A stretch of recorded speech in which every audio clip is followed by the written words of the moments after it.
Bonjour et bienvenue sur Médien TV, le séisme d'Al-Haouz.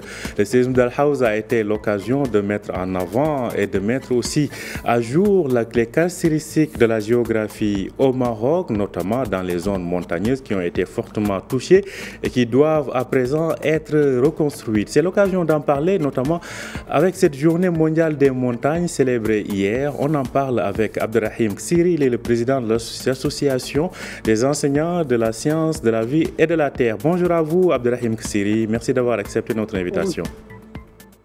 Bonjour et merci pour cette invitation. Avant tout, est-ce qu'on peut avoir une vue générale des caractéristiques, ou plutôt une vue générale des zones montagneuses au Maroc dans le relief?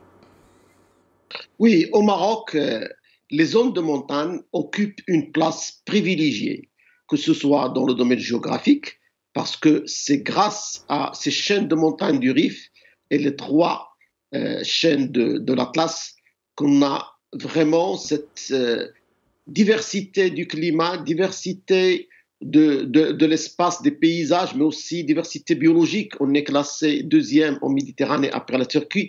Et on a aussi toutes nos ressources. Ils sont dans le pays et ils n'ont pas à l'extérieur du pays. Et donc, eux aussi, ils sont dressés face à la désertification parce qu'on est au sud, on a presque 65% du Maroc qui est un désert et un Sahara. Et donc, le fait d'avoir ces zones de montagne, c'est vraiment le pilier extraordinaire que possède le Maroc sur le plan géographique, mais aussi sur le plan vraiment toujours géographique. C'est le un quart de la superficie du Maroc, c'est 25% qui est une zone de montagne. C'est aussi 21% de la population nationale marocaine, au-delà de 7 millions de personnes qui y vivent. Et il faut compter aussi qu'il y a énormément de sites extraordinaires, des oasis, qui sont les oasis des zones du sud, mais aussi de l'est, et qui font partie vraiment, qui occupent une place privilégiée. Cette place que possède la zone de montagne et qui est le réservoir de l'eau, qui est vraiment qui permet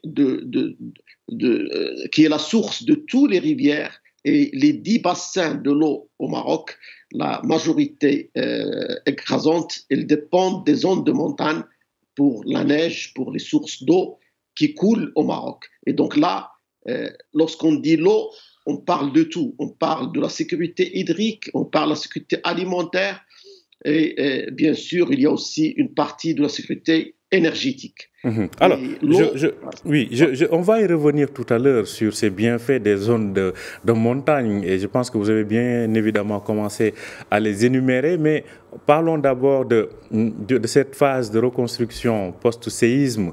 Sur ce plan-là, certainement les géologues et autres acteurs du parasismique sont à pied d'œuvre.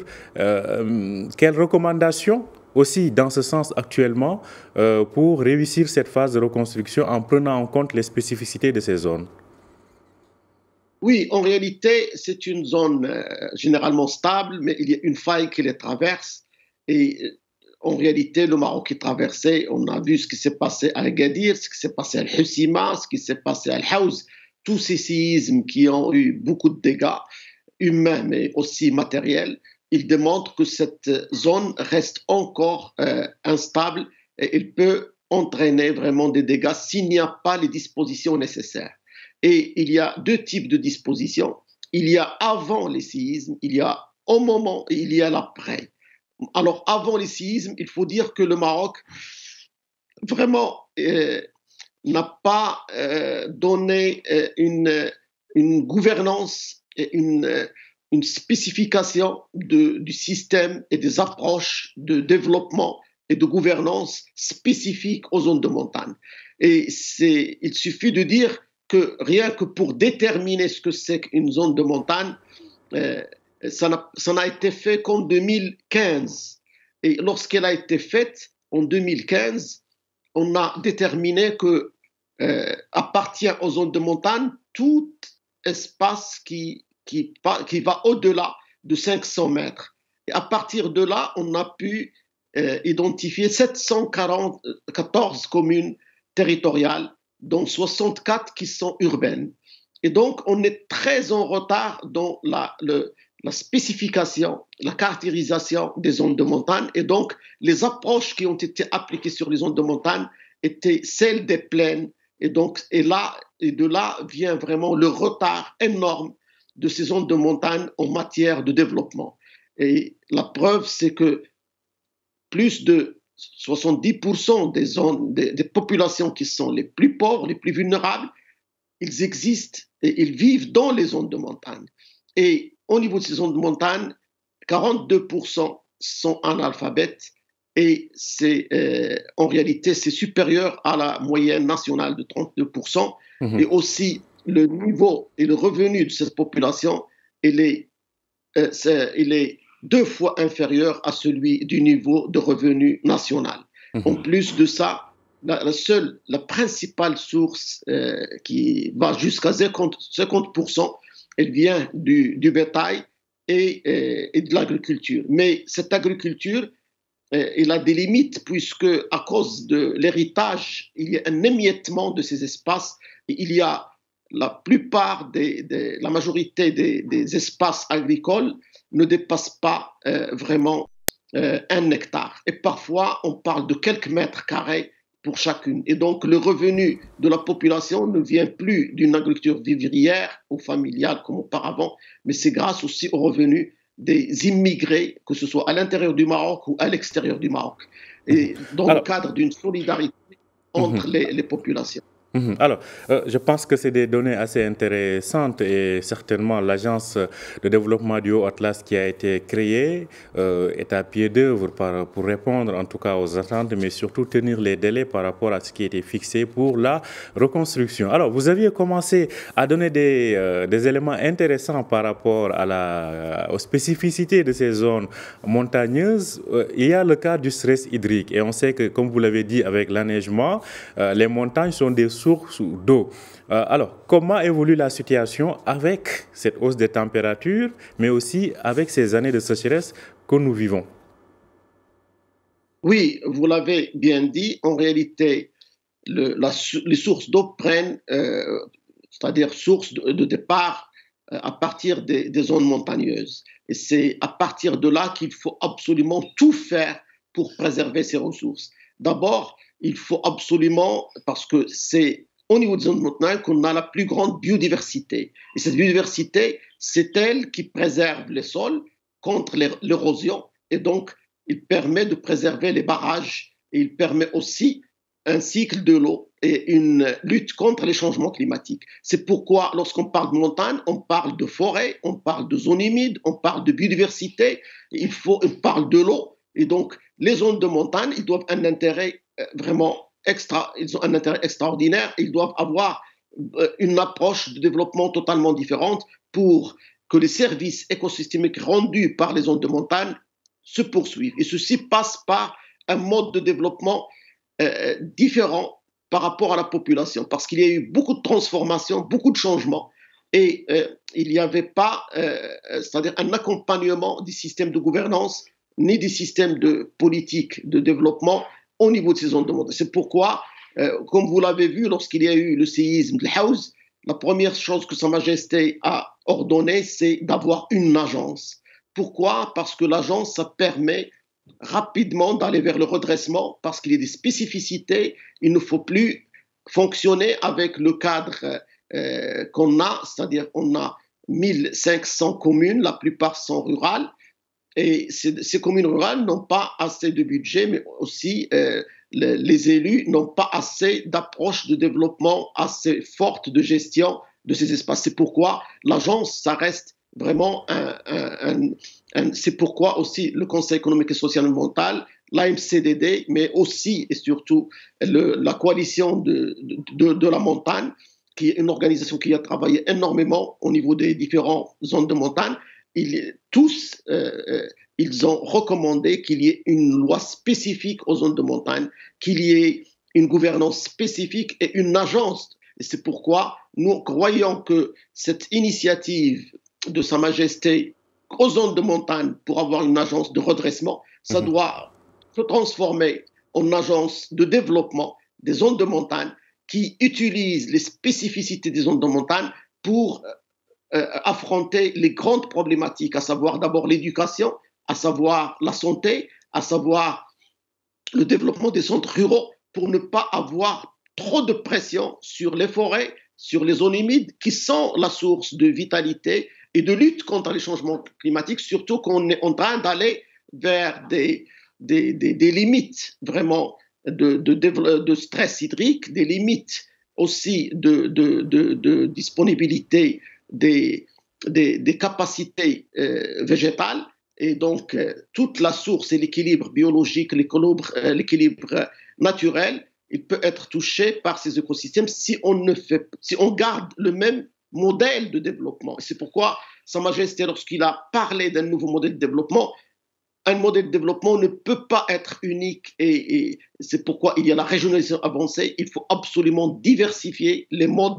Et là, on a besoin d'un débat national, on a besoin d'un accompagnement des élus et des différents secteurs pour revoir le modèle. Et vraiment, cette journée mondiale, et peut-être cet événement aussi, ça vient, les séismes, ça vient de nous alerter comme une crise qu'on doit transformer en opportunité de changement, en opportunité de transformation pour cette population. On l'a vu lors du séisme, ce sont des populations de très grande valeur de vivre en commun et de solidarité entre eux, mais ils ont besoin vraiment d'un accompagnement pour vivre cette transformation et aussi ne pas tirer les indicateurs humains dans les classements internationaux vers le bas.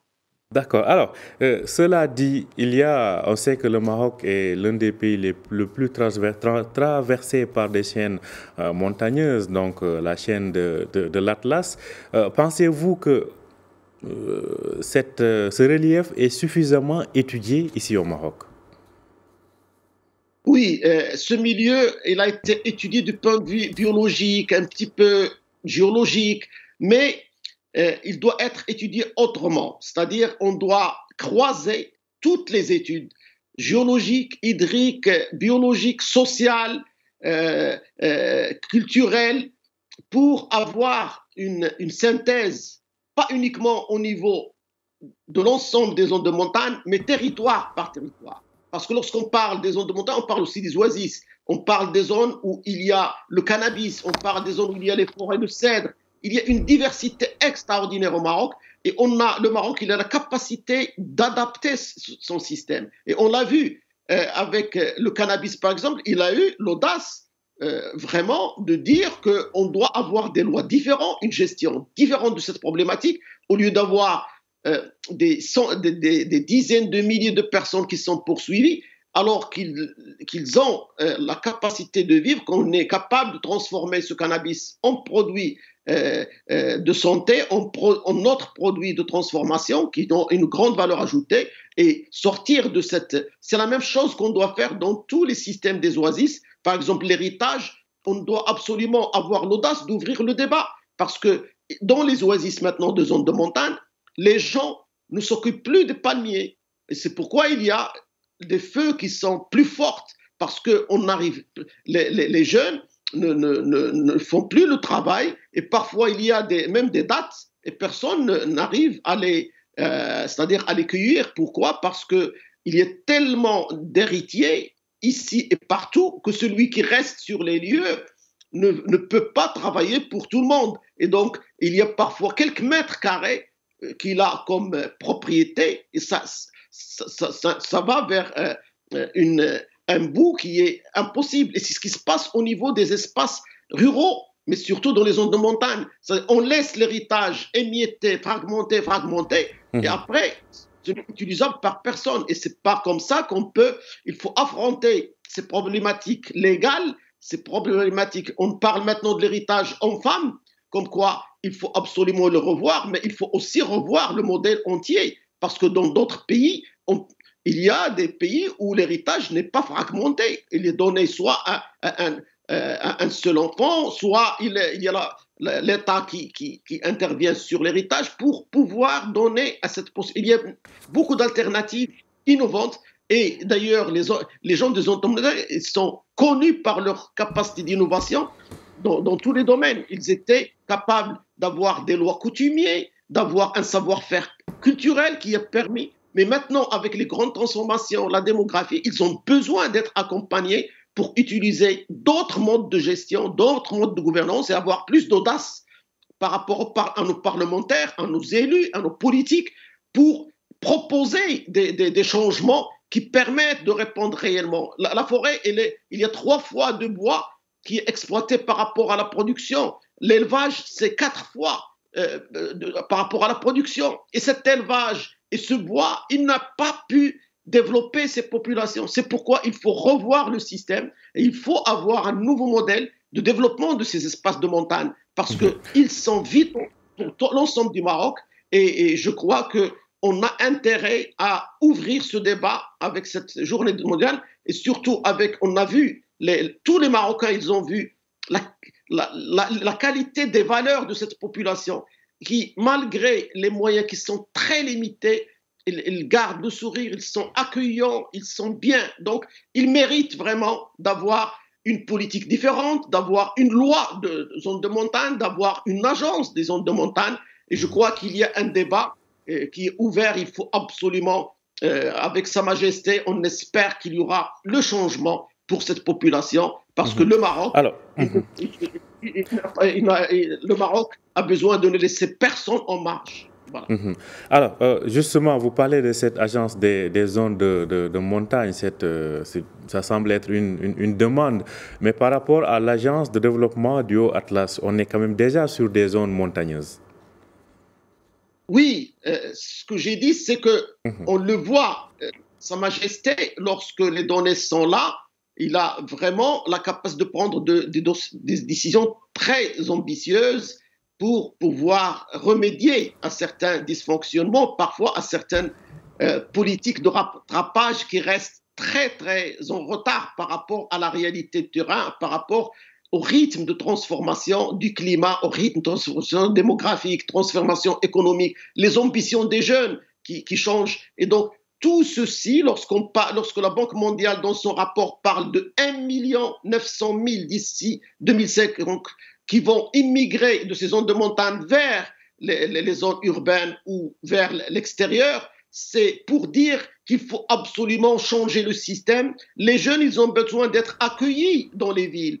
Ils n'ont pas venir comme ça, qu'on immigrait en marge des villes et souffrir. Il faut avoir les espaces de les accueillir. Il faut avoir des centres ruraux près d'eux où il y a d'autres activités alternatives qui ont plus de valeur pour les retenir et faire des projets en utilisant le numérique, il faut savoir que parmi ces jeunes, ils étudient de manière extraordinaire, mais il faut leur créer les conditions. S'il n'y a pas les conditions, les 350 000 à 400 000 jeunes qui abandonnent chaque année le système scolaire, ils sont de ces zones-là, c'est parce que les capacités d'accueil pour étudier dans les collèges, dans les lycées, puis dans les universités, et puis aussi pour accueillir les familles qui immigrent parfois. La migration, moi je préfère parler de mobilité climatique, mobilité économique. Cette mobilité, c'est un droit. Les gens, ils ont besoin d'améliorer leur niveau là où la valeur ajoutée elle est énorme. Mais cette mobilité, on a 40% presque de la population qui est encore dans le milieu rural. Dans d'autres pays, c'est 4%, 8%. Et donc, le PIB, 90%, c'est dans le milieu urbain. Donc, on ne peut pas, avec 10%, donner à cette population 40% garantir les besoins. Merci. Donc, les jeunes, maintenant, sont ouverts sur le monde. Ils ont le même besoin que les jeunes qui sont dans le milieu urbain. Merci à vous, Abderrahim Ksiri. Je rappelle que vous êtes le président de l'Association des enseignants de la science et de la vie. Merci d'avoir accepté notre invitation. Merci à vous. Merci à vous aussi de nous avoir suivis. Je rappelle que vous pouvez retrouver cet entretien sur notre site www.medianews.com. Bonne journée et bonne suite de programmes sur Médien TV.